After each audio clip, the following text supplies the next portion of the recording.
Islam. Islam. Peace and love. Peace and love. I rise and Mother give. Delilah at my house. I I'm rise. so honored. I rise and give praise to Allah and next to His prophet. That's what they do. They cut it short over at 11th and Loudon. They do long with it. Oh, you cut it short. Yeah, at the temple in Camden. Oh, you know, yeah. I rise and give. They say I give honor or praise. I forget honor or praise to Allah and next to His prophet, something like that. You know? I've heard them even go longer than that into the reincarnated prophet. I've even heard them say things like that. So they keep it short. All the time I've been there, they've been keeping it short. Oh, really? Haha. Let me play it back. See what we got. Yeah, see what we got. Islam. There we go. Islam. Moorish Science Temple of America, Home Office, 3603 Indiana Avenue. Noble Juali founder. Chicago, Illinois, January 18th, 1929. To be proclaimed in every meeting. Dear brother, Islam, I'm glad to know that I have a few faithful Moors among you all, and the desire for. You see it? No, I can't see it. That's it. You want me to read it? Yes.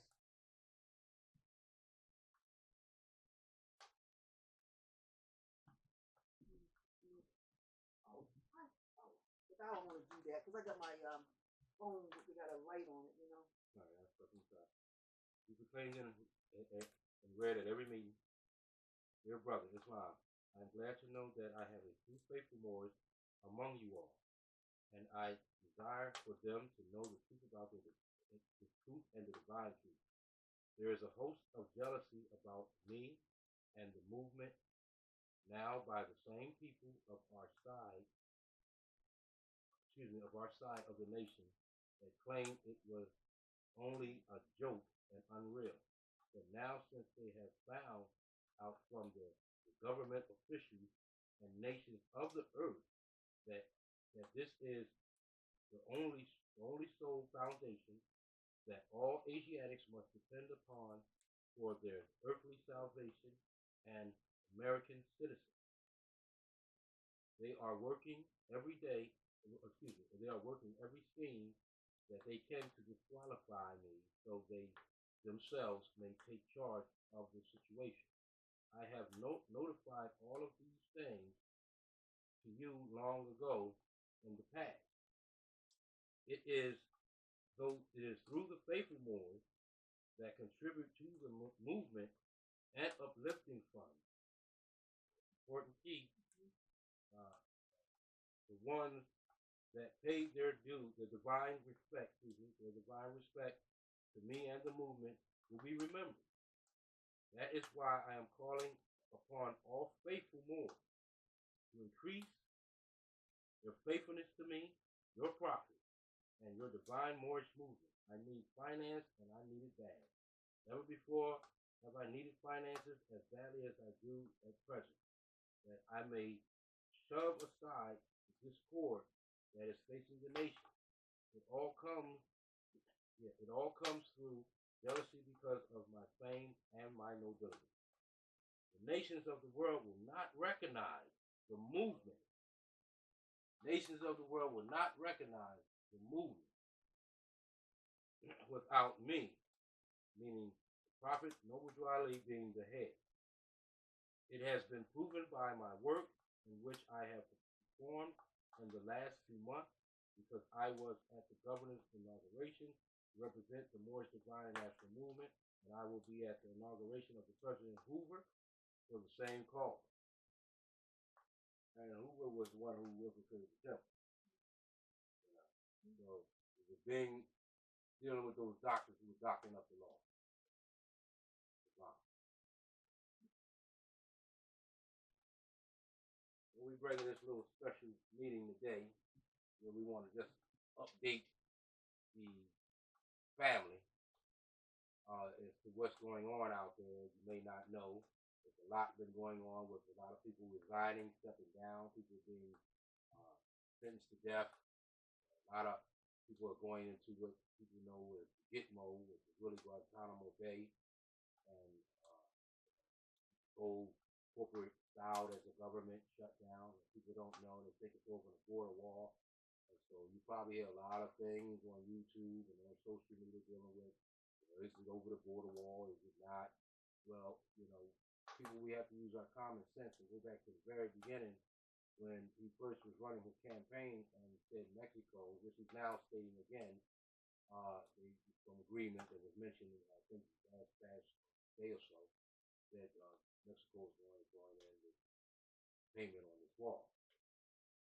Well, in the campaign, he had put out that there was going to be a border wall funding by Mexico, and it was reiterated the year after Mexico was going to do the funding. And then all of a sudden, out of clear blue, people are now hearing that the Federal Reserve Bank or the Feds are going to pay for the wall, or something to the fact that the Democrats are going to be held responsible to give up funding to, pay for this wall, allegedly pay for this wall. And so that's what's creating a so-called standstill. The Democrats don't want to give up funding for the wall. And he wants the wall. And he's put it on the Democrats. And if I don't get funding from the Democrats, I feel government shutdown. So let's just clear up some things. First of all, we have to know as Moors in our proper place, especially during the title Venom Day. The prophet said, April Moor, we must be worshiping under our own vine of fig tree.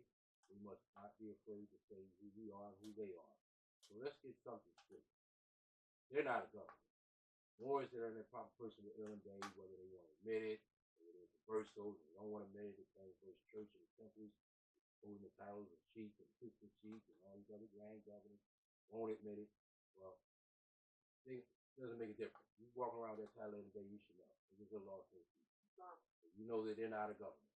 They're a corporation. Now, it's been proven, so I'll quickly connect the dots for you, and you can pretty much write down, archive this, and write down the dots to get. Research everything. In fact, I want you to, because it proves good study.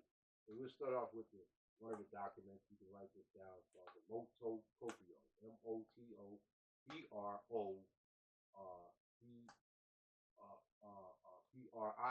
Motu Proprio. It was given and done in the Gregorian calendar year 2013. Now, this Motu Proprio data is dealing with the amendment to the old criminal code. What would those old criminal codes be? Moors that are studied would know that that's the Christian Black Code, 1724. So you already know the amendment to the old criminal code would be those of the Willie Lynch, Jim Crow level, Christian Black Code, the body got you water the state, created an ENIAC and Buckeye. You're not going to get in all that. That's for your study. Look at the Unum Sanctum policy leading to these edicts and these bullets with the doctrine of discovery. This of so many bullets, one being the 16th Act of 1666.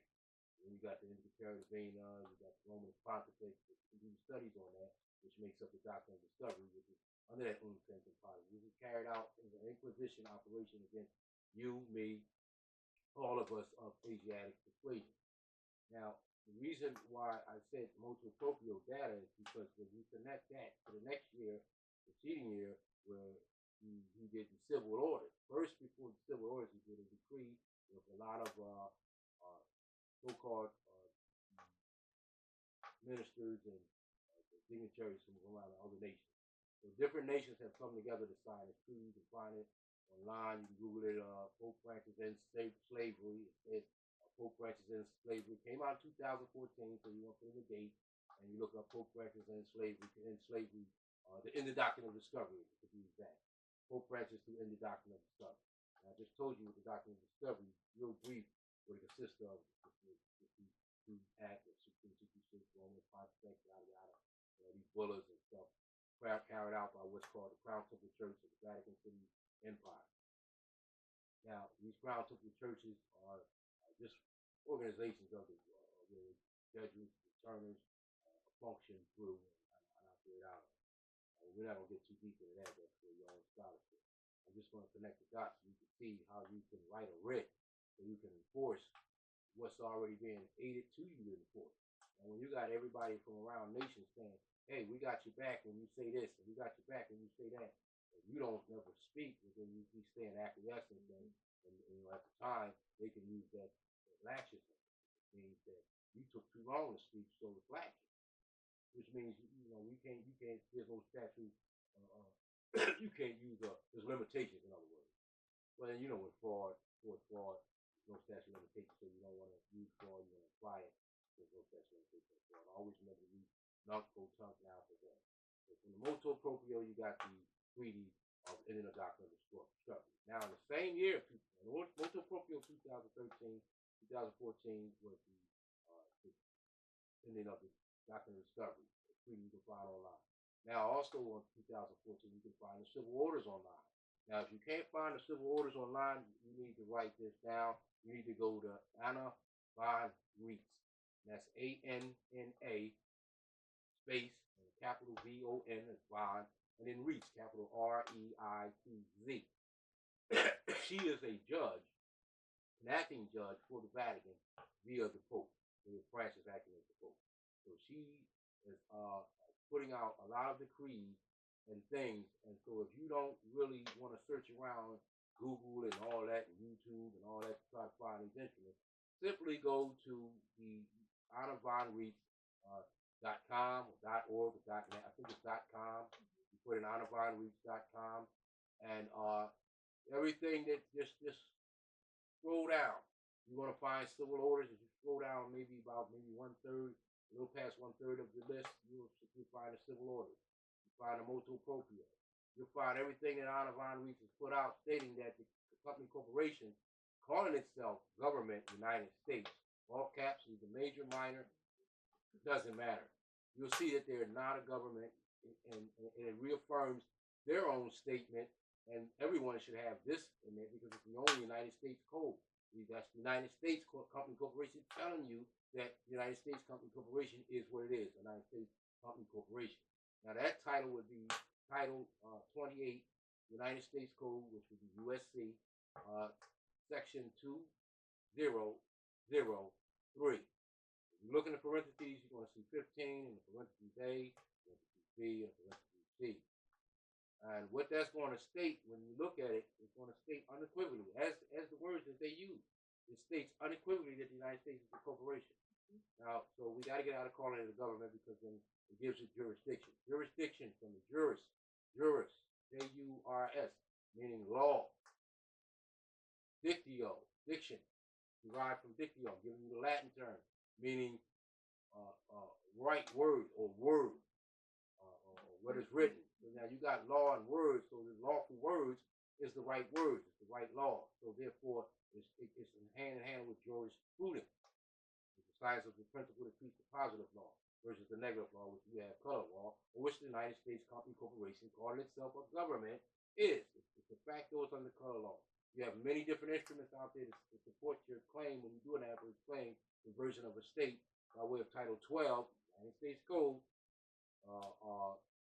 95A, Part 2, for the quittance discharge of your reliance. Now, you want to be using those things when you're making your affidavits up and you're making your writs of liberty. You want to make sure you got all of the supporting evidence to support your claim. Now, if you're going to make a claim to an entity that's styled as a government, but it's really a corporation, you want all that evidence that's going to support what you're saying.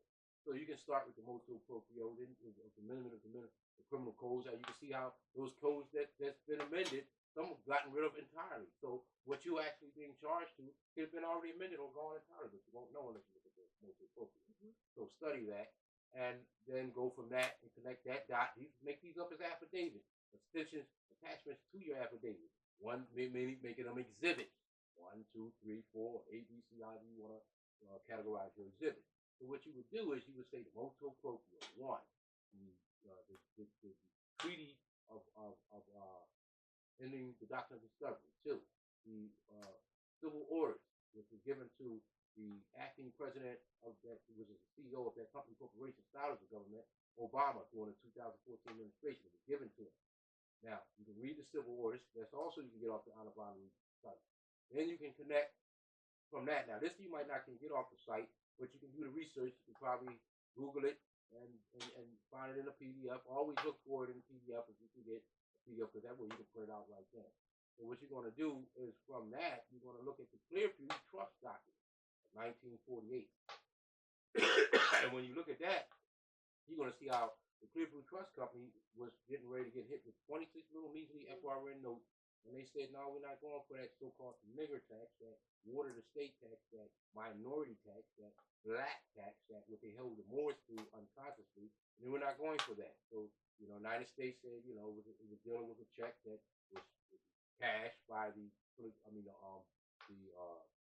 trust company, the Clearview Trust Company, you know, and they figure like it's 26 notes, you know, people processing them, they work and they stab, they got processed, they got cash.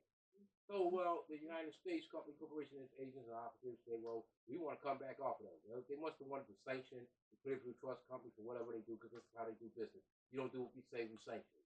So they, in their attempts to probably sanction them, you know, as you do further research, you'll see, you probably see some information about that.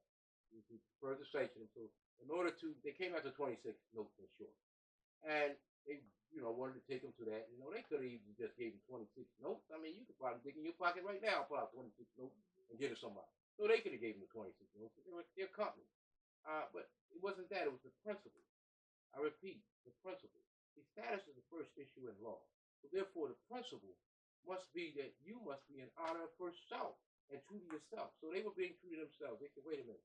We know you're not a government. We know you styled as a government. We know all about the Act of 1871 from 1860, 1861. We know all about 1854 when you start calling yourselves white people in Philadelphia, Pennsylvania, and 1863, Chicago, Illinois. We know all about that. So they know. They know things that we didn't know. And so they said, well, we're not taking that quote-unquote black tax, nigger tax, war tax, servitude tax. We're going to argue on principle.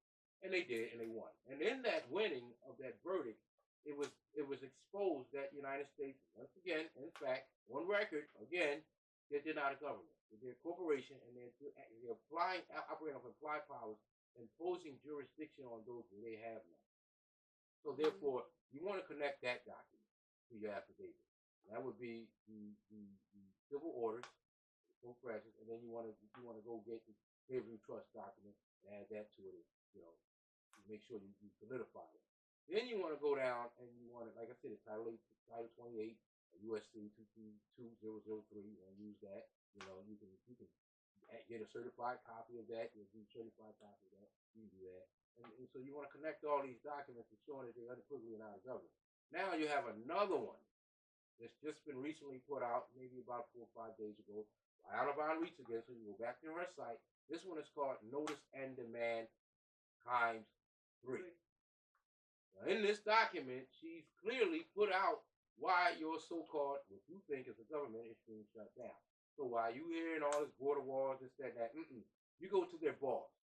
Now, if you don't know that the Vatican, why are you saying the Vatican and the Pope? What they got to do with the United States? Well, in 1913, when Prophet Noble Drew Ali came and founded the Canaanite Temple, to counter him, what the United States did, because that bankrupted him when he did that, because he went over to London and he dealt with the so-called queen over there, which gave him, put her on notice, put them on notice that he will be taking back the land mandate.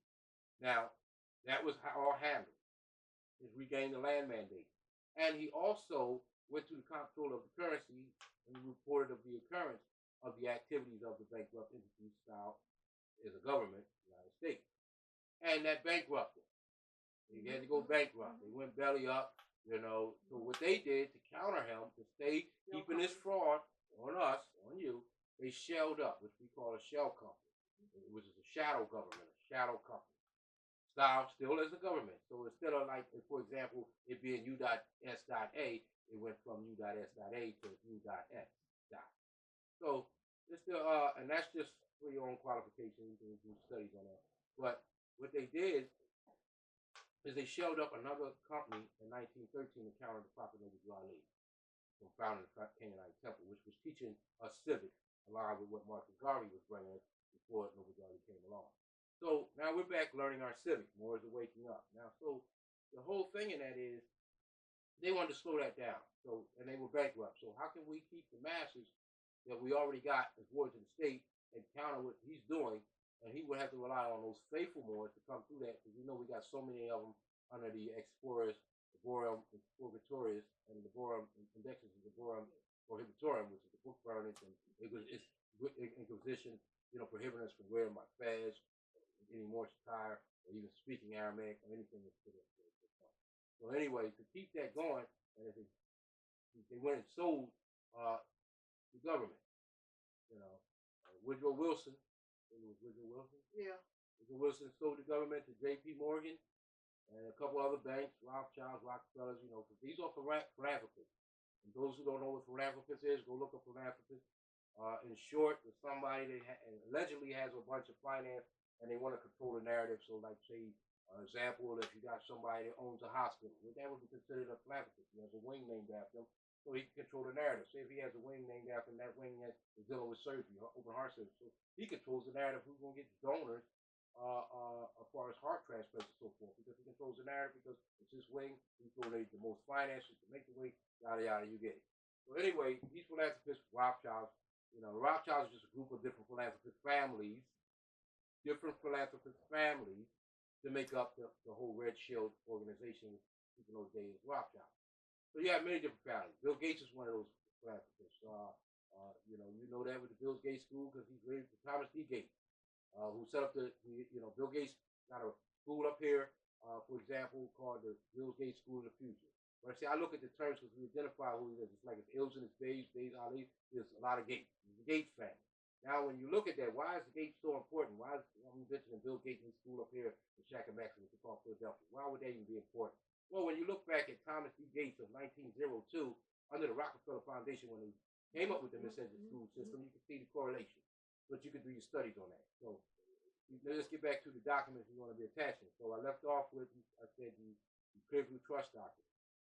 And the last notice was the notice in demand ×3, which clearly, equivocally, is she's going in telling how the United States, the company corporation styled the government, United States Inc., and any major minor thereof, any derivative thereof, and through its municipal franchises, that was highly stressed, its municipal franchise entirely have to shut down for a period of 90 days. Now, like I said, we wonder why I'm mentioning the Pope, because, like I said, 1913, when Nagi founded the Kingite Temple, Woodrow Wilson sold the government, and it went bankrupt, and they sold the government. This is who they sold it to. The Popes of Rome. They sold it to the Vatican. Popes of Rome. They gave them control over the United States, company corporation, that's styled as a government. That's how the Pope and the Vatican can make calls on what the United States agents, operatives do, i.e. Trump, i.e. Any other operatives from either the Demo side or the Republican side. It's really all one party. It's the Whiggamore party, the Cottonwig. They split and became the Republican and became the Democrat, but they have the same issues. It's like kind of see it was Civil War back then. We don't agree entirely with what you say. Well, we don't agree entirely with what you say. Well, we think it should be done this way. We think it should be done this way. Let's have a meeting in the middle of the mind. You got Democrat, and you got democracy. When you get a minute, you want to look this up. You want to look up the terms democracy and what it negates, and you want to look at the term republic and what it promulgates. Well, it was like the coup in 1861. Right. So everything else was an executive order. There's been no government since 1861. This is just it was a coup that happened. They relinquished the republic because it was supposed to be. They had 19 enumerated powers to fulfill, and they have committed treason from almost from day one. They did not fulfill it's in Article 1, Section 8 of the Constitution. The Constitution. So they were supposed to continue along that fashion, but in 1861 they decided because they wanted what the Moors had. Yeah, which is the gold and land like they're talking about today, about how they want to mine the Grand Canyon. And they want to back their new treasury-backed dollar because it's fiat. If you don't know by now, the fiat is not being traded around the planet. Only here on this continent, Ukraine, and Israel. So no one's using it because it's not backed by anything. It was backed by you and I because of our labor energy, because gold was taken from out of circulation. And you can verify this by HJR 192, I think 73rd session, Congress, 1933. March. Yeah. But look up 192 HDR 192. That's House Resolution, House Joint Resolution. That's what the HDR is, and 192. And you'll see for Emergency Banking Act of 1933, and you'll see how the lawful money, which would be gold and silver, pursuant to Article 1, Section 10 of the Constitution, 1787, 1791, you will see that that's lawful money. And so anything else outside of that is just currency. Currency is not money. Currency is that to lose is what you would say to control a volume. Like I want to turn up my radio. I want more currency to go on my radio, give me more loud volume. So if I want to control, once again, the narrative, I use currency because I can turn that up or down at will. And currency can come in the form of what I determine it to be, value that, on the faith. And if I can get people's blind faith in to say the rocks over there is currency, then people will trade business and transact business with those rocks I gave them because I control the narrative. Same thing with the Fed, Reserve Bank, which are the attorneys of the Crown Temple Church, also which are the board of directors of the Congress, which you call Congress. It's really just the board of directors that seek that. So now you're dealing, you break that down, the board of directors, when you say Congress, which is always be on your top of your mind. When you talk about the Congress, they're talking about the board of directors of the Federal Reserve Bank. Wait a minute, you thought the Feds was different from the Congress, was different from the Democrats, was different from the Senate. Let me tell you how they all working together, and there's one big department with one big hand, many different departments of that big hand. So you got Feds, Federal Reserve Bank. Who are they? They are the attorneys of the Crown Temple Church. Who are they also pretending to be? They're pretending to be the Congress. So they're the board of directors. Remember, the board of directors of the Congress, people seeing themselves as Congress, are the board of directors of the Federal Reserve Bank. You got they connected? So the Congress people that you call them congressmen are just puppets, because the board of directors of the Federal Reserve Bank is really the Congress. When you hear about the president got to speak to Congress or get all right or authority or it's okay from Congress, now that you know this, you're really saying that you're asking for authority. The president, so-called president, is asking for authority or provisions given by the Federal Reserve Bank attorneys, who are the board of directors for the Crown Temple Church. Board of directors, for the Federal Reserve Bank, which is the bankers, which are when you hear the word bankers, you automatically hear attorney. I don't care if you whatever bank. If you hear the term banker, bank, you know you're dealing with an attorney of the Crown Temple Church. You know that for a fact. You don't know that, you're going to be incompetent. You're not going to be able to be effective when you're dealing with identified departments. You have to know that if you're dealing with a banker, a bank, a Federal Reserve Bank, a banker, even your corner bank, you're dealing with an attorney of the Crown Temple Church who's head over for the Republic. So when you hear them talk about congressmen, they're just the puppets. Remember, I told you the board of directors of the Federal Reserve Bank are the Congress that Trump goes to, or any president goes to. Now, let me reject the advise and consent. That's what they're supposed to be, to advise the one who is the CEO of the corporation. They're to advise him as to how he might direct the corporation. At this point, there has not been a president since lawful president since Abraham Lincoln in 1861. There's not been anyone since then. Right. No president since 1861, since they overthrew Abraham Lincoln. And so by them acting this way, we're already at martial law. We're already a state of emergency. We've been that way. It's just coming public now. So where did I leave off with?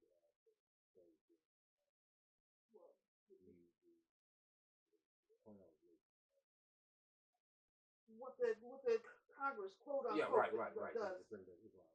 So now we're back with the hand of the same hand. So now the Fed, the Congress, really all one. Now let's deal with these attorneys. They call themselves judges. They call themselves magistrates. What you always say, you honor to them and all that.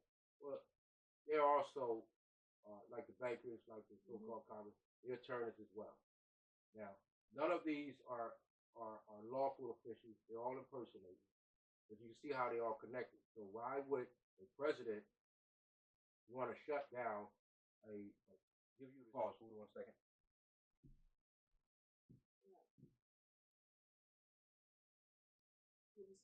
Nothing, it's still recording. I just want to make sure it's still recording. Just want to make sure it's still recording.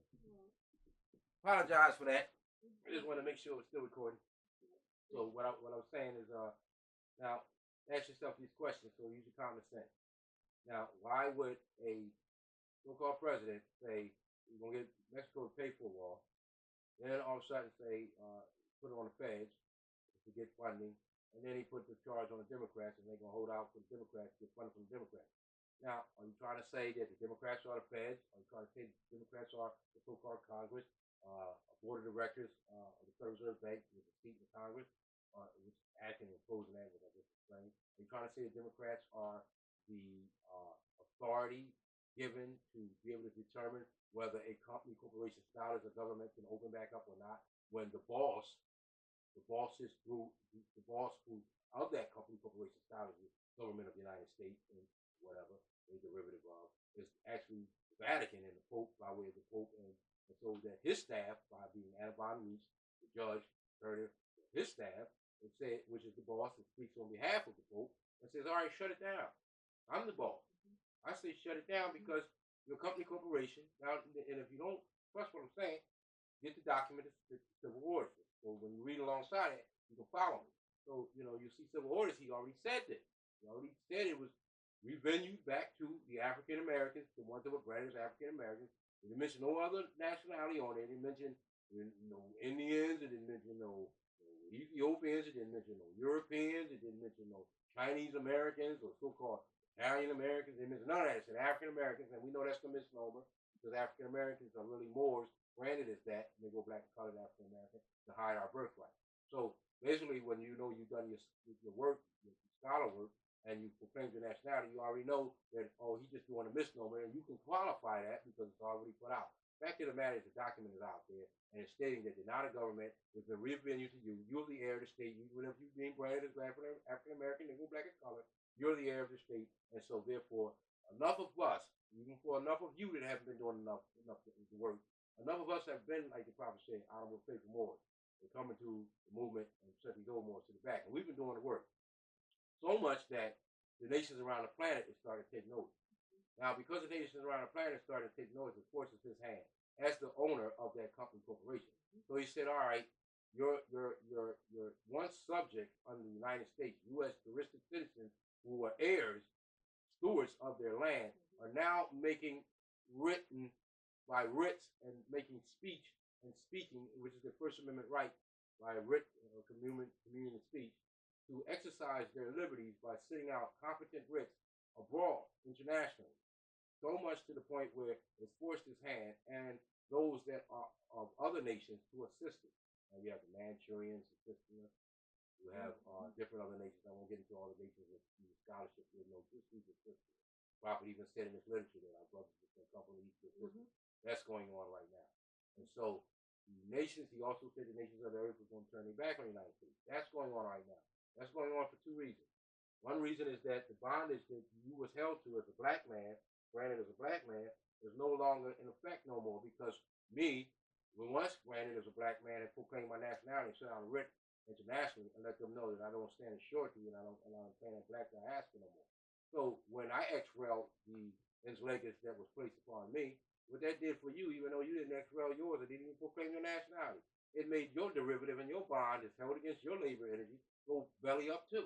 So that's like saying if one bond is fraud, all of them must be fraud. I don't want none of them. So therefore, those bonds cannot get traded anymore. Now, those bonds were derivatives. Those derivatives are on the stock market and how banks regulate their finances up and their profit or whatnot. Now, those derivatives are like ash paper. All because we proclaimed our nationality. Those derivatives are ash paper. Now, what happens when those derivatives that holds banks up, they fail? Now, when those derivatives fell, Lehman Brothers fell. When those derivatives fell, Deutsche Bank fell. When those derivatives fell, all these Italian banks went belly up. They're struggling because those bonds and those derivatives that were once backed by us, because few of us have been claiming our nationality, are now viewed as all of them as being dead. Nobody wants to touch any of them, so they're dumping it all around the planet. Now, when they dump them all around the planet, it can support nothing. Now, what was that bond and those derivatives holding up, making look valid? That FRN that you call money in your pocket, that dollar bill. So it was holding that up, making it, because it's not backed by any gold or silver. Remember, you moved that HDR 192. Third, where's he banking at? So there's no gold or silver, so no lawful money. So we got pretend money walking around. But what makes that pretend money seem real? Blind faith. Article 4, Section 1. Full faith and credit. We we've given full faith and credit because credit comes from us being the heirs. So under that blind faith, we're giving them credit. So they operating on applied powers with a free credit card.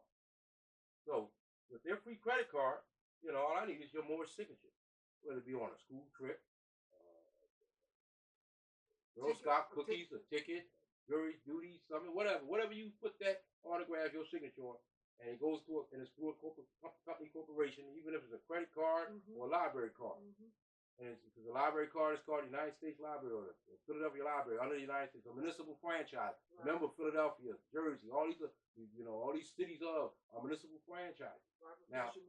Driver's instrument. You sign for a driver's instrument, insurance card, a mortgage, anything you sign for, it becomes an instrument, a surety instrument, which they monetize after they bundled it up. It's called securitization, and they monetize that, and it becomes a derivative. And the derivative is a bond because they got you bonded because you don't have any lawful money, you're not in your proper person, so you can make the proper argument of your estate. So there's a platform set up, 14th Amendment.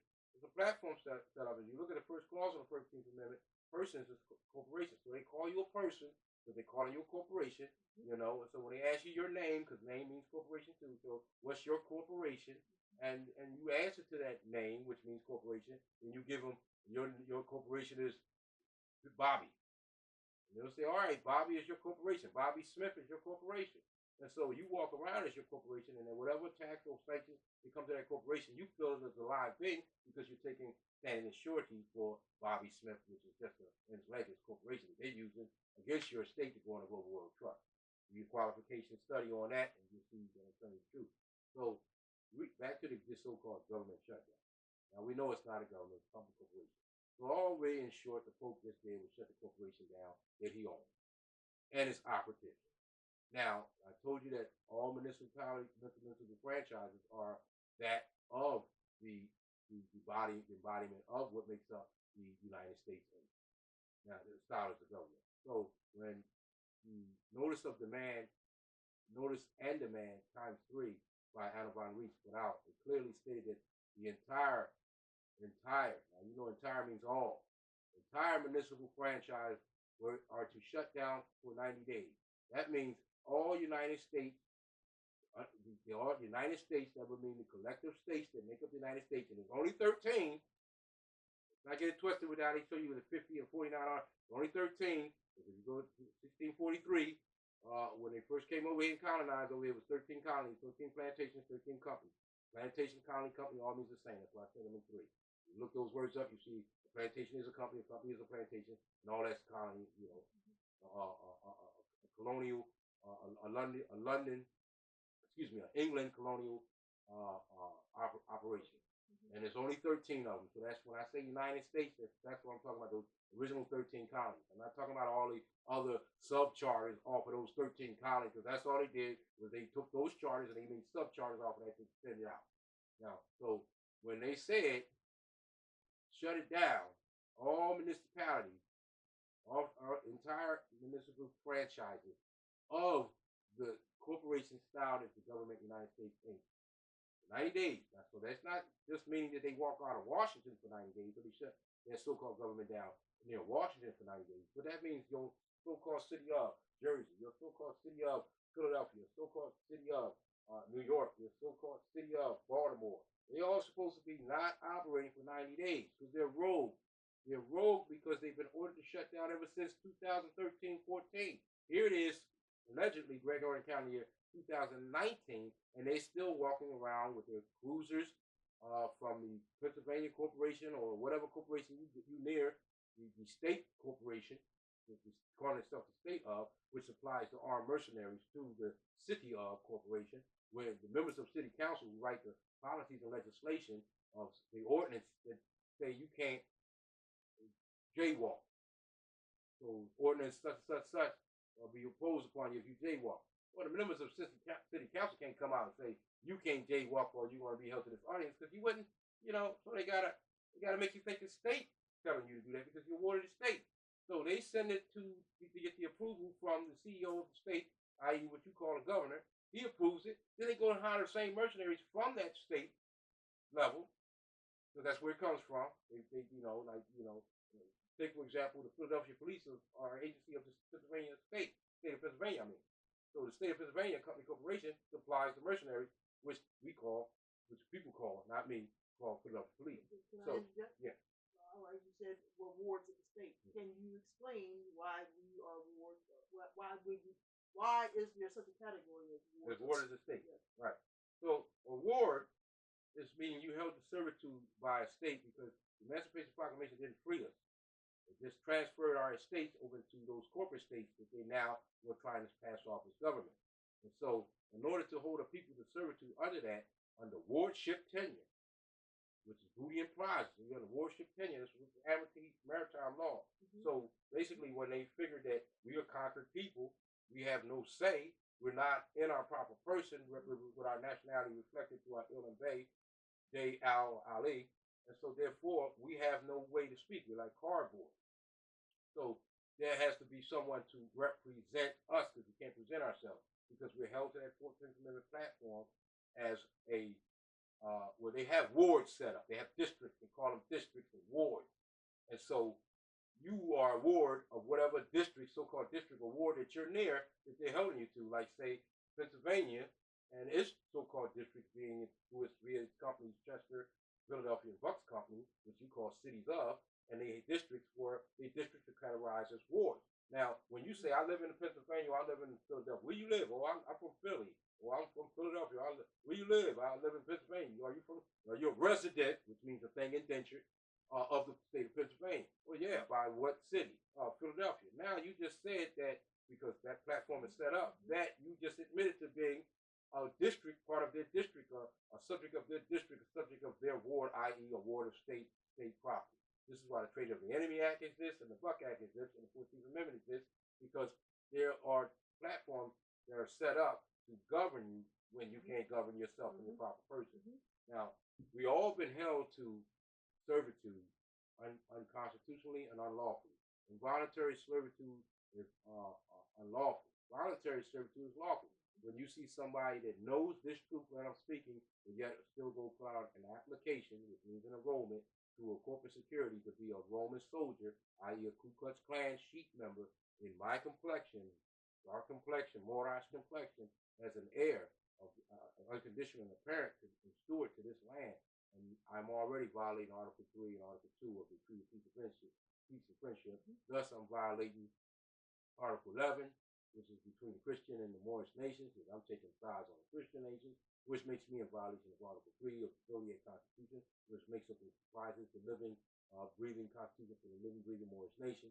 And thus, the Constitution, compact contract, although not for us, but for our protection of our liberties, I'm not even in honor with that. Now, see, when Article 3, Section 3 comes in, they can do work corruption of blood, and they can seize my property for the life of me being attainted because I'm attainted now. I'm attainted because I'm a ward of the state. I'm attainted because I'm a subject of their district. I'm attainted because I'm not in my proper person. I don't have my nationality bearing by my title to show that I'm a live, living being. I have that in Leggett Smith, and then if I'm letting it in transacting business, whether it's in all caps, lower caps, without making any differential of any, then I'm standing as shorty. And then when you do that, it comes a time where they gotta have another platform set up for when they get ready to correct things. Now let's see, so things are being corrected. You're going back to the gold standard. You hear all this reset. Well, remember I told you Article 1, Section 10, lawful money, gold and silver coin. Reset is not nothing but an enforcement of Article 1, Section 10. They're enforcing, finally, Article 1, Section 10. They're enforcing, finally, the organic constitution. The heirs who drafted up with 20 European sons of more this constitution to protect our liberty. Nobody said they couldn't do business over here. We established them. We recognize them as a nation. And, for those that, that can archive Hillary Clinton sitting in the Ben Franklin room, you can see our Moorish flag. You can see the banner. You can see our Moorish flag. You can see the banner. You can see our Moorish flag. And then boom, boom, boom, boom, boom, all the way across. And she's stating that, it was first us, Moorish nation, Moroccan nation, that recognized their nation. Now, she wasn't talking about the Kingdom of Morocco because that came along in 1956. Now, they started their nation, was recognized back in 1787. That ain't 1956, so it can't be the Moroccan kingdom because the kingdom is subordinate to the empire. But that makes you question, well, what Morocco are they talking about? Didn't know this was Morocco, the farthest west, the most extreme west. Misnomer is, America, but, because we're the Al-Moroccans. So Al-Moroccans, Americans, out of the misnomer. And the only true Americans, which you can see in the civil orders laid out when you go look at the civil orders. Make sure you go to Audubon Reed's website, get all these things.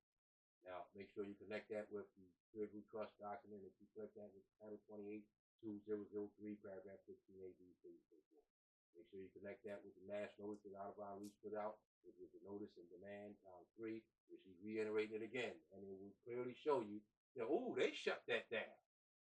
Don't care what Trump tells the public over his wall. And if you use your common sense, you say, wait a minute, it makes sense because he was talking about Mexico, funding, paying, whatever. Now he's going with the feds. Now he's going with the Democrats, and there's a standoff with the Democrats. It's not a standoff with the Democrats. The Democrats saying, well, we're not giving you this for this funding of this war. We're not giving you this. This is not their obligation. They don't have it. And so Trump's making a standoff, this and that, to shut this, that. When you look a little further, it's to prevent the chaos. Because, simultaneously, they cut the food stamp, 80 million, and heat, and all, zero budget, and the pensions is already in crisis. You got 401 non-Ks, because you're not getting that back. In fact, I got some stories on that.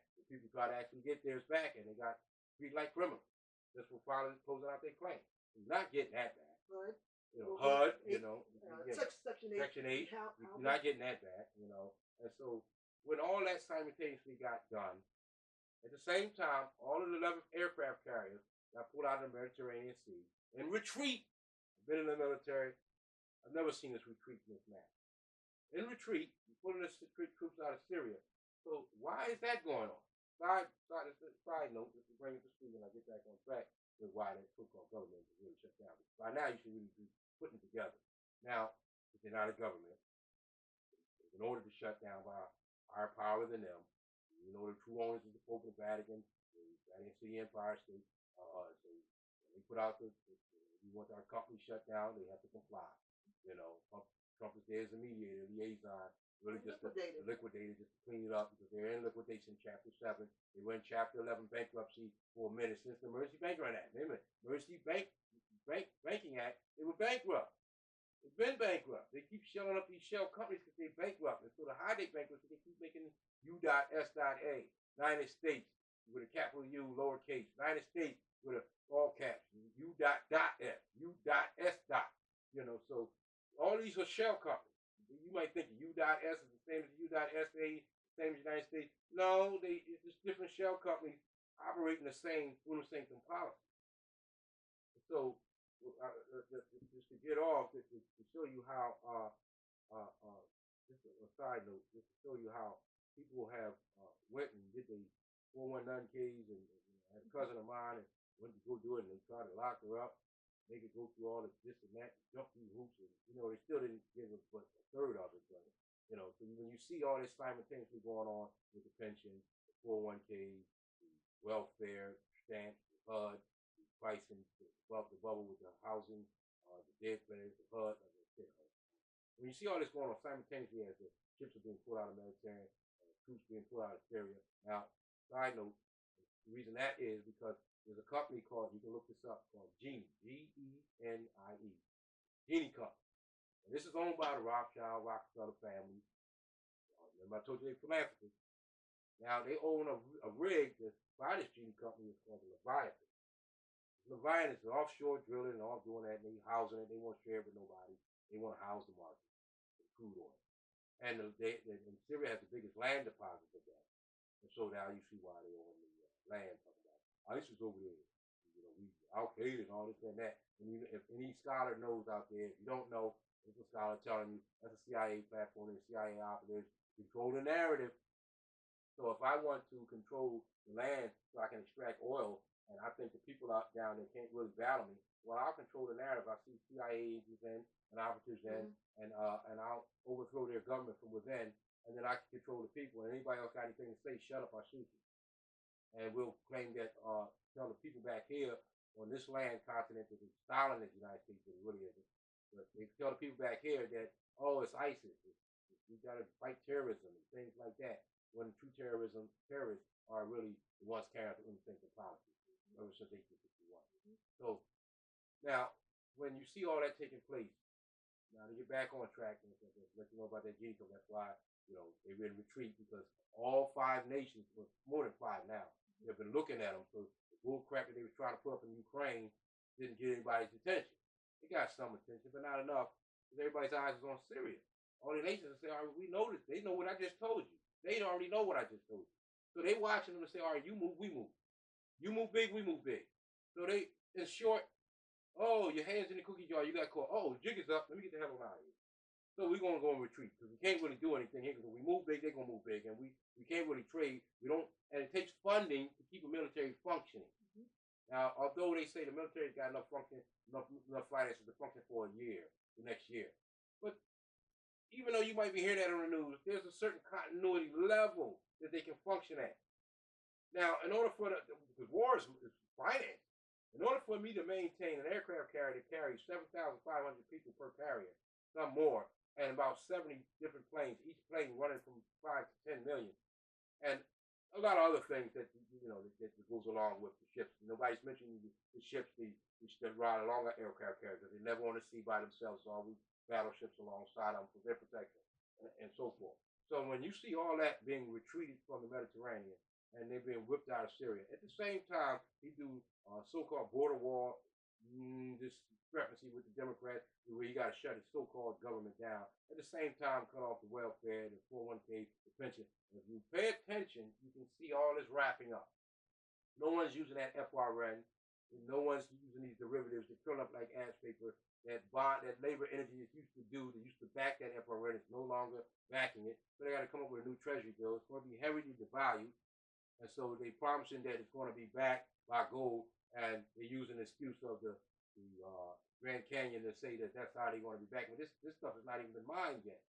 Some of it has, some of it's not been mined. And remember, it's still from our land, which they don't have permission to mine our land, to back $1 to keep us to servitude. Not the other nations of the planet is not going to go for it. They already deemed them and categorized them interregnum. You want to look that up? Interregnum is, in short, cease, desist all operations. You suspend it, you ground it. Do not take any more further actions under that of so-called implied authority. Meaning, shut down. Now, 90 days is just the start. Now, 9 o'clock, because the day is January the 9th. We just celebrated our illustrious Noble Ali, our prophet, solar return, Islam, our praise. And so, on that day of Noble Ali's solar return, on the applied science of the number 9, which we did at 9 p.m., which is, the second 9 of the day, which is the 18 X alpha.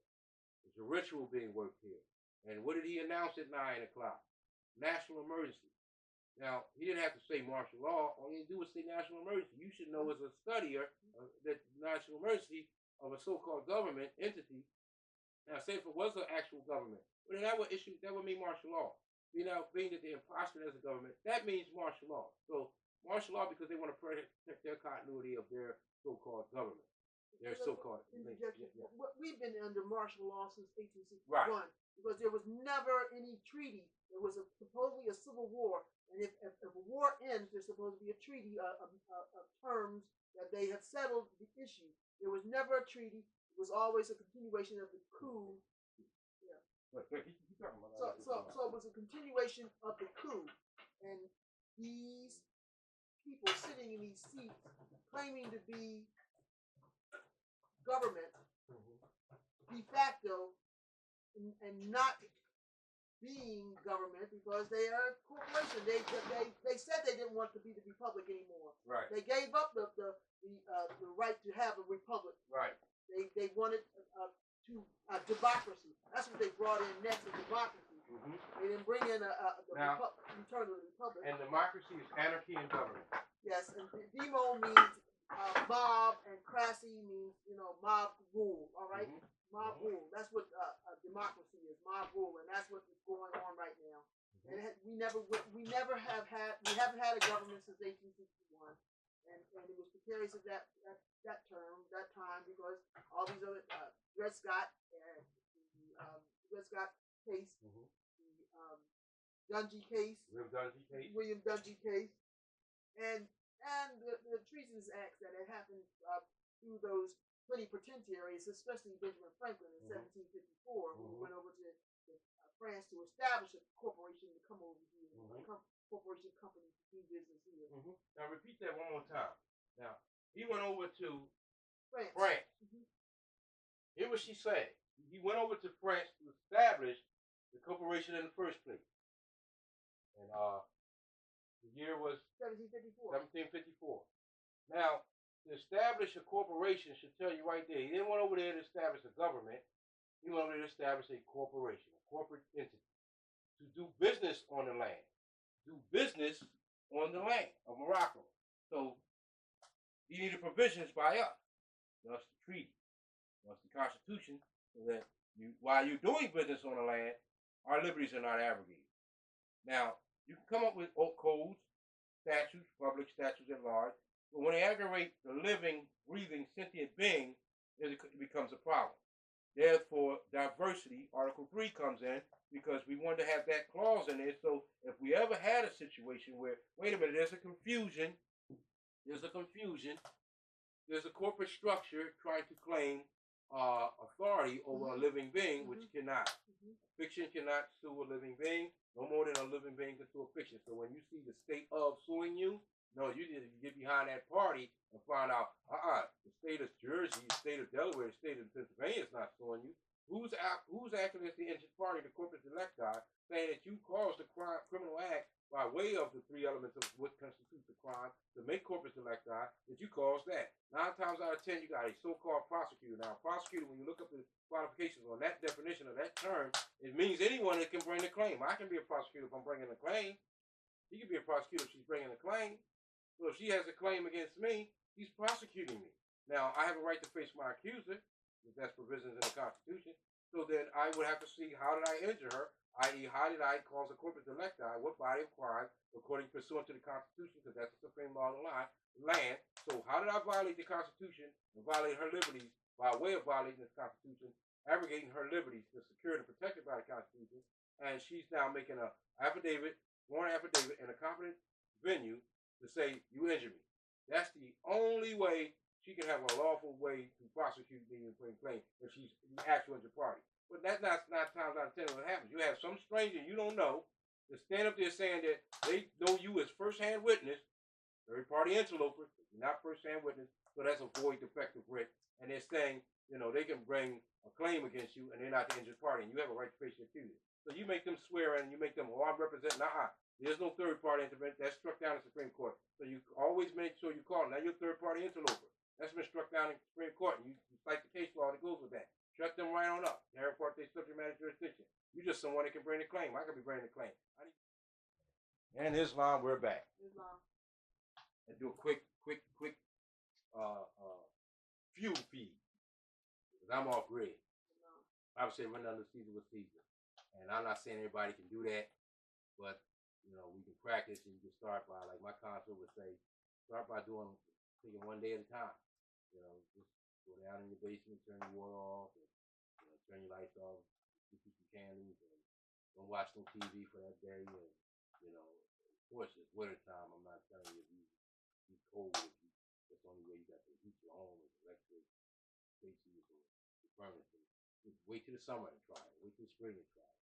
But at least give yourself a day to try it. See how it would be like to not use any of these utilities that, even though they are resources from our state, but they're hitting us with bills of payments form, extortion statements form, and it's supposed to be discharged back toward the United States by way of the Treasury Department. Title 12, 95, 2, it's discharged tonight. So we don't know how to do that. We've been hit this far to do that. So we take the FRN, the bookkeeper has to leave against our state instead of getting a receipt from whatever store or whatever you use, even in South Chicago, it comes in, they call a utility bill. It's really a coupon. You don't send it back and then you donate a gift. It's the FRN, and you say it's 300, you pull out 300 cash. You should pay to the water department in Philadelphia, and you write or pay to, you write this on your money order, whatever, pay to the order of Philadelphia, they gave it to a corporation. So you just gave your hard-on labor energy represented through that FRN bookkeeping instrument to a corporate entity with no valid proof of that you gave them anything. You could have surety for it. Could have surety for it, exactly. You could have surety for it. And being that you did that, the debt still stands on you. This is what's called the national debt. When you hear that, oh, the national debt, gross domestic product. You're the product. And we're the national debt. We're the national. You know, even if we're not in our proper person, they know we're the national. They know that, you know, when you do citizenship, you got to qualify it because it's 4 different types. You know, the national, the highest ranking, and you got the foreign, the alien, and the subject. And so, therefore, you got to know which part you're playing. You know, we're not American citizens, we're American nationals. Although we are American citizens, but so many people are claiming that it's you know, it's all over. So no one can claim American national unless they're American national. So, you know, once you're back in your proper person, you better be saying you're American national. All right, now when we left off, you know, this might have to be edited to another part of the segment that we had recorded prior to this. We were stating that why the so-called government shut down. In short, just to wrap it back up, Audubon Reese is the judge for the Pope, which Woodrow Wilson in 1913 sold the United States Corporation over to the Jesuits of Rome and the Pope of Rome. That's how they have the last say-so. So their last say-so by way of the Audubon Reese, they shut it down. It's being shut down because it's fraud, it's corporate, like I said. No one's using those derivatives anymore, those securities. Those bonds are curling up and dying. The FRN fiat, which we call money, is no longer being backed by those derivatives and bonds because Moors have been proclaiming their nationality, speaking confidently with our rich, and now the nations have come to our aid. And so you want to look at us to be to blame if you're unconscious, and so be it. You look at us to be to blame. This has to come to an end. This is for not only my babies, it's for your babies, because they can't keep going through this. They can't keep going through getting the Eric Gardners and the Michael Brands and Trayvon Martin getting shot up in the street, and they can't keep getting, you know, their houses can't, their parents have worked all their butts for, and they can't leave it to their children, their offspring. I should have my grandmother's house like that. I don't have it because it went to probate. It was a probate because she was tainted by what corrupted in the blood. She wasn't a proper person. So therefore, when she passed away, her house could be seized. It couldn't be seized while she was living. If you look at Article 3, Section 3, you'll see that. It can't be seized while you're living. Not through the life of the person that's tainted. You're tainted because you're branded. And so it can't be seized because you're branded and your life being you're tainted. But however, when you during the life you're tainted, that's stressing that once you're not living anymore, then we can go ahead and seize it. That's Article 3, Section 3. So they're operating off that implied power. So they're operating off implied powers, period. And so when you pass form, that's why probate steps in, takes it, and you don't get to pass it down to your children. All because status is the person of the law and you're not in your proper status. So those that are in their proper status have been making enough noise that we're now making an effect around the planet where our nations are coming to our aid, and they deemed them interregnum. So they shut it down. Entire municipal franchise style municipal franchises of the bankrupt corporation style is the government of the United States, Inc., or whatever derivative thereof. It's been ordered to shut down because they already entered them in the interregnum. They already deemed them not a government. They already deemed them rogue after the civil orders with Obama. They didn't step down in that 2014. It's now 5 years later, and they still operate. And when you look at the treaty that all the dignitaries signed around the planet, all the nations signed together, when you look at 2013 and 2014, I trust it's 2014, the ending of the Doctrine of Discovery. When you look at that, and you see they had all this plan to end by 2020. 2020 right around the corner. So they right on track. You know, right on track. At first I thought they weren't going to make it, but they right on track. I see things is coming together, so I'm smiling from my end. It's a great and dreadful day. Dreadful for others, great for some. It's great for me because my estate has been revenued without encumbered. You know, my liberties have been restored. You know, our jurisdiction is now intact.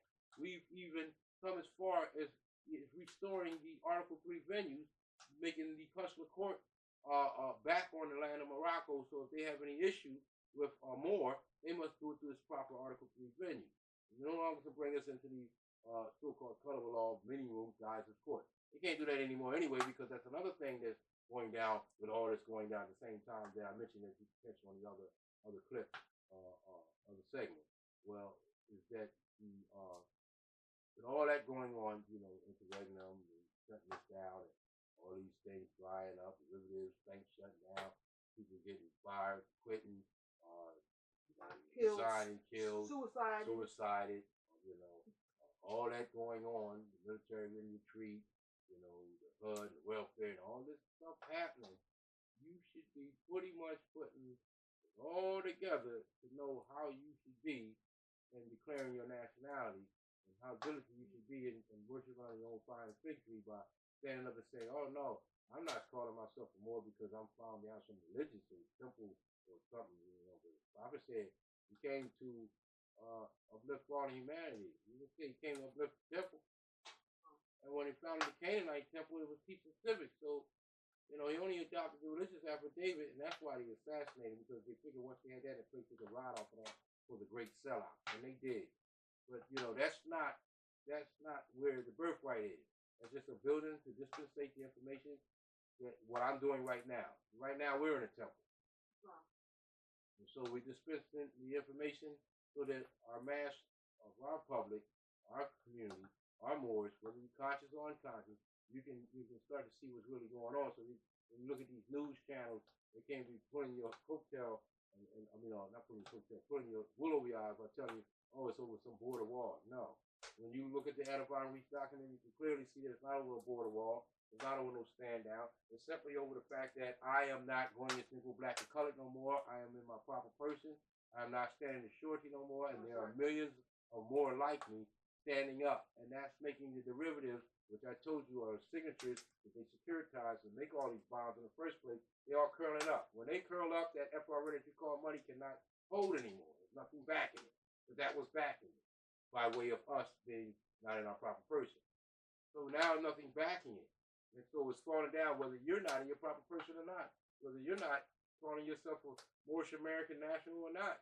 It's still, the derivatives is going up. So it behooves you to get on the right side of the law, as opposed to why the ship is sinking being on that Titanic. Because you know that story. Everything went down. Thanks. How many people survived it? Very little. So when you look at those who know the Bible, when you look at the part where Revelation is the blood of the horse's mane, you can actually see we're in those days. This is not no mythological, me trying to spook you out. We're in those days. It's going to get chaos out there because when people can't get their welfare, they've been so dependent for so long, they want to false lives. People's pensions get cut, they can't get their medical care, and they get their Social Security, they're going to cause protests and riots. When people start losing their jobs, and right now they're working for free under furlough, and they think the government, so-called government, I just told you it wasn't, going to open back up, and they don't even know that why it was even shut down really to begin with. Now, if no one's going to look at all of the slew of information out of Von Reach is put out, and no one trusts that the Pope is the owner of the United States, then you're going to be lost in the sauce and stuck. And you're going to be thinking it's over some border wall. You're going to be out there protesting with the rest of them. But for those who do want to know and want to do research and want to, don't trust in what I'm saying, go do the research. Prove me wrong. Like my grand sheik would say, prove me wrong. Do the research. And when you do the research, you'll find that you say, wait a minute, you reading with your own eyes, seeing with your own prison, you put your own common sense. And you saying, wait a minute, they ain't shut this down over no border wall. They shut this down because their boss shut them down, and it turns out the Vatican and the Pope's Rome, the Desert Rome, owners of the United States Company Corporation that we thought was a country and a government. Now, when you hear the term country, you got to look at the etymon on that too. That also means jurisdiction. I just gave you in one other segment what jurisdiction means. Juris, law, diction, derived from dictio, words, right law.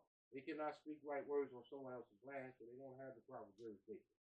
They have no jurisdiction. All that's been snatched from them. Interregnum.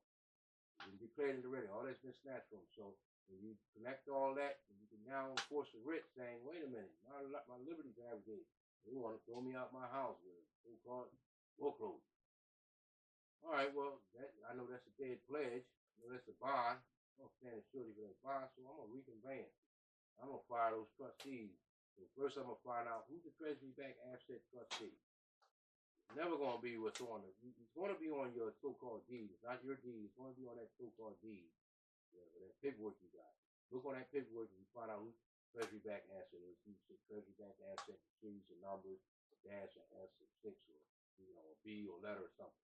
When you find that out and you find out who's the CEO of that bank, Now you got the party, you don't identify the party who's saying, get out of my house. It ain't his house. It ain't her house.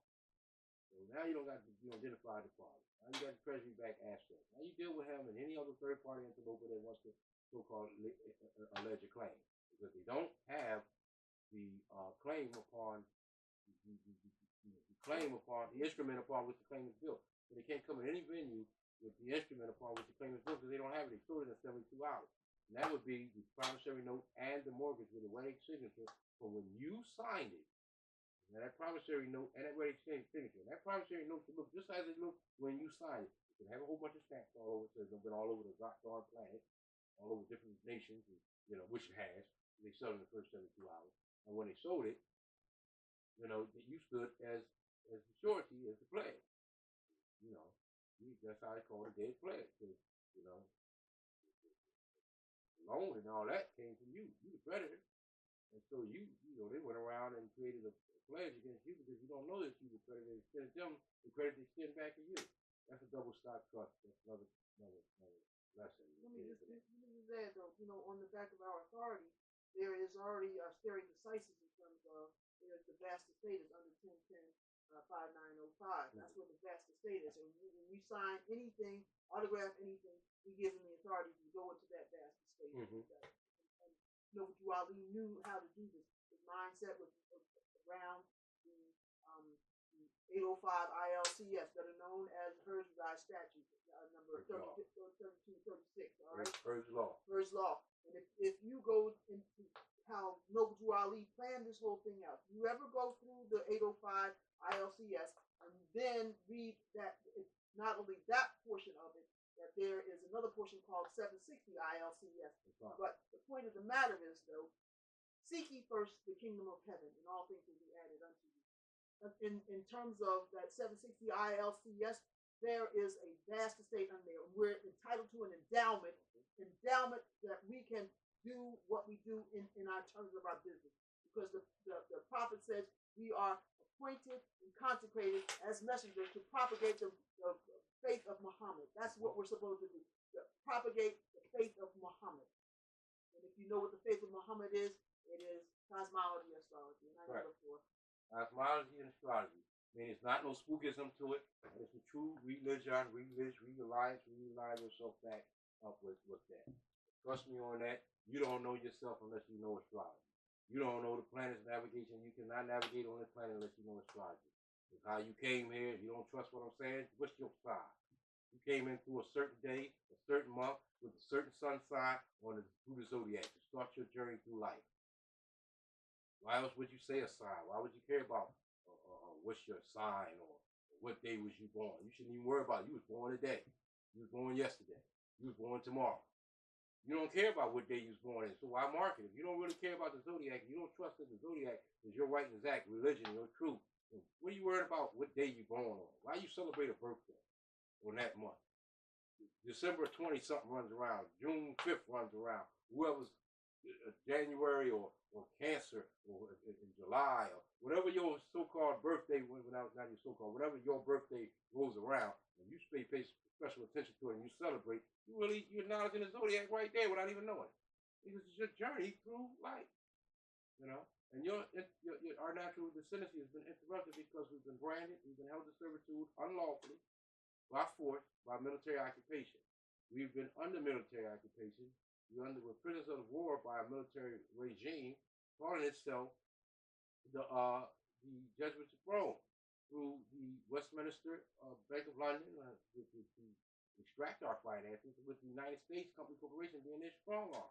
And of course, everybody's had a run in from time with either one of these magistrates posing as judges or these corporate security posing as government officials, when you should be hitting them with Title 18, Section 912, but they're impersonating government officials. They're not lawful officials. So, and being that they've been ordered to buy the same Audubon Reach and the Pope, with the notices is coming from Audubon Reach of what the Holy See is putting out. So once again, the Holy See has said, all these corporate security guards over here that's calling themselves police officers.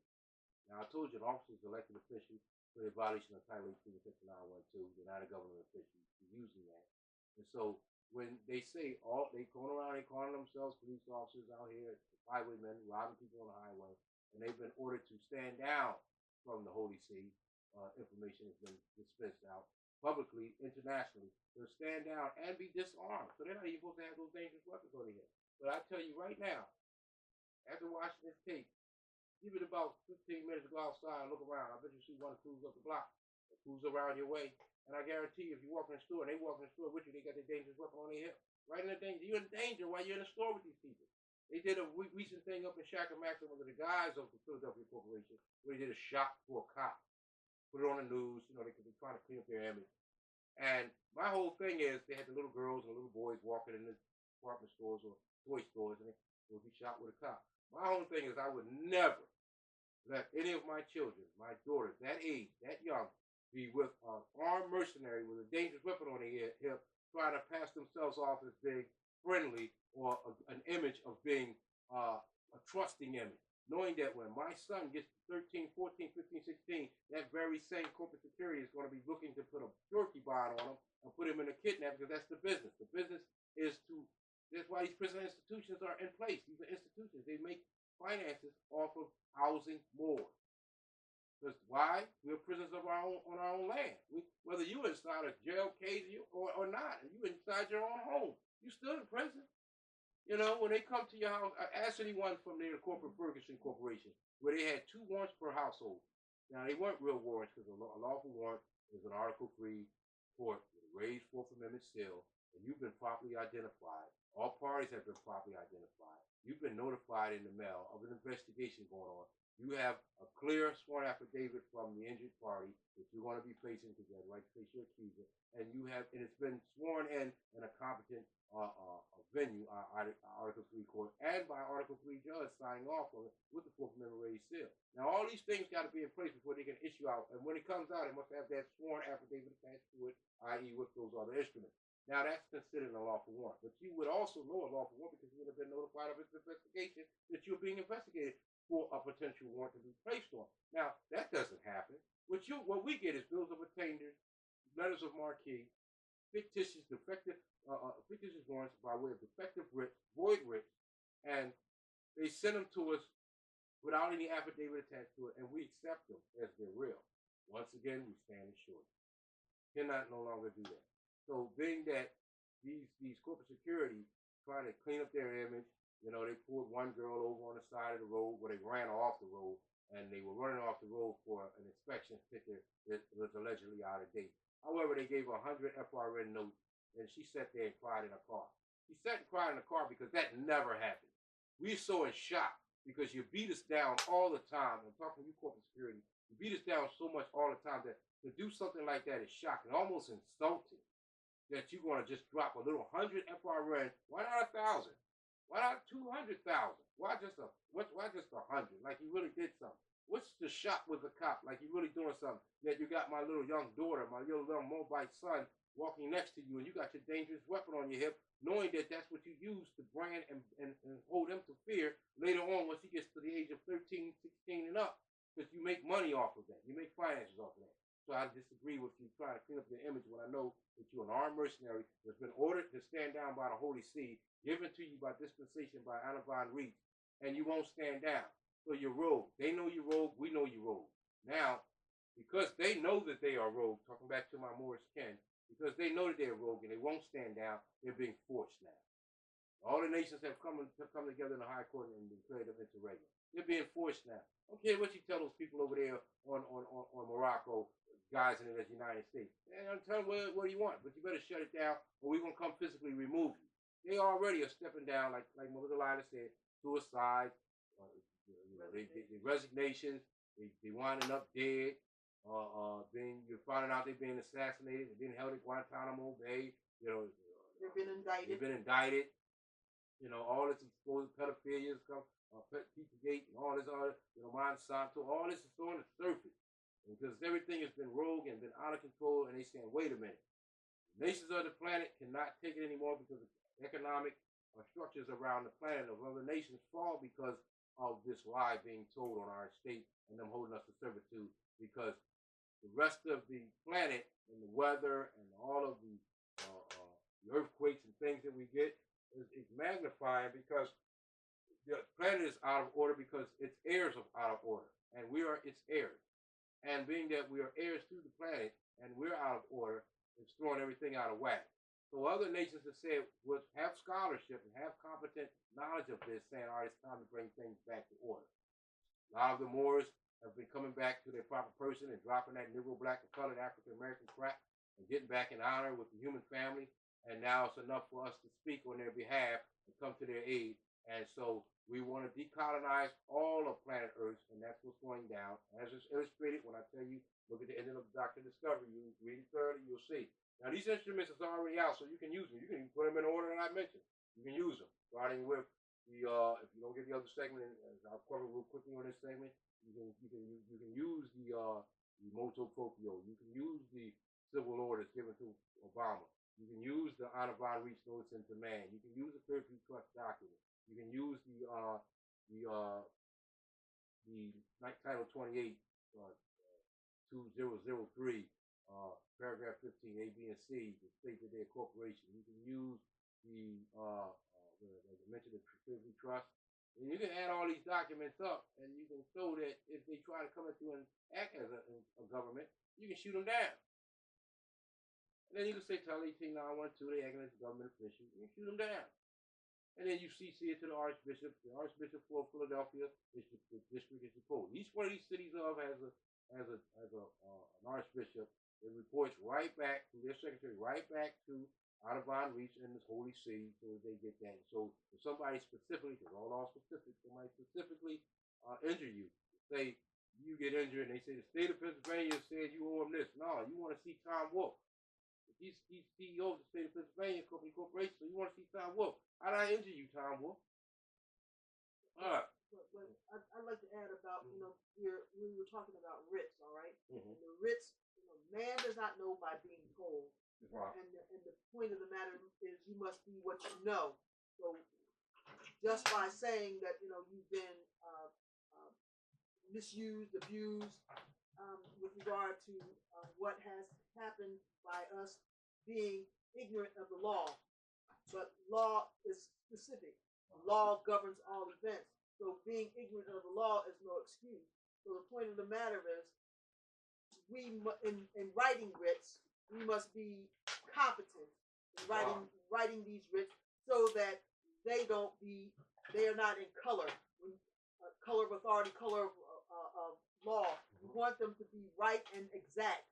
You don't want them someone to come back and say that, this one piece is colorable by even saying the word officer makes a document colorable. But the point of the matter with regard to writs, law is exact, law is right and exact, and ignorance of the law is no excuse. So you must know when you're doing these writs that you must study so that you have perfected the instrument so that you're not going to be dealt so harshly. Yeah. So in essence, basically what Mother Delilah is saying is that you don't make a defective writ yourself. You make your writ defective by using the wrong language. And I mean, you can take your time and look at these words that you're putting into your writ and make sure you're speaking the right law.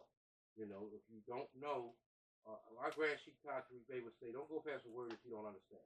And I agree with that. Don't go past a word that you can't comprehend, and then you're using it in your writ and you're speaking it in your language and you don't really know what the word means.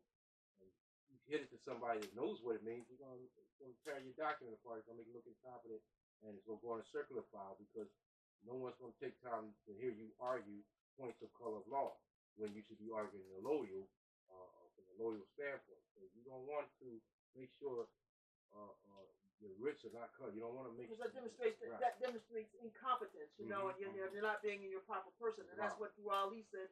He's come to teach us to be in our proper person. Yourself. Be what you know. See, when you know the law and you know jurisprudence, you can be that. When someone comes up over and runs you off the side of the road, they run off the side of the road. There's really no national emergency for their lives to be on because you know the law.